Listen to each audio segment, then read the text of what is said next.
সকলকে ধন্যবাদ। সভাপতি সালাম। আসসালামু আলাইকুম। এখানে কোনো গান গাওয়ার জন্য আসিনি, দাঁড়িয়েছি একটা কথা, একটা প্রতিবাদ, একটাই কথা, শুধু আমার আবুল সরকারের মুক্তির দাবিতে। কারণ এখানে গান শুধু একটাই হবে, আবুল সরকারের মুক্তি চাই। কারণ সে সর্বোচ্চ একজন ভালো মানুষ, তার মতো ভালো মানুষ আমার জীবনে আমি দেখি নাই। সে কাউকে মারে নাই, কারো থেকে লুট করে নাই, সে কাউকে কষ্ট দেয় নাই। কিন্তু শুধু শুধু তাকে যারা এই ক্ষতিটা করেছে, আজকে তাকে কারাবন্দী করেছে, আমি সকলের কাছে একটি কথাই বলতে চাই, নিঃসন্দেহে আমরা আবুল সরকারের মুক্তি চাই। ধন্যবাদ।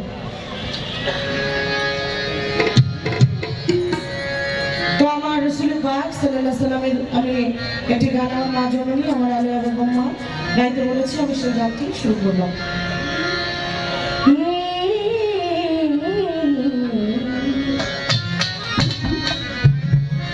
দয়ারে নবী মায়ারে নবী আমার, দয়ারে নবী মায়ার নবী, কোথায় রইলেন লুকাইয়া, দেখা নবী গো একবার আসিয়া,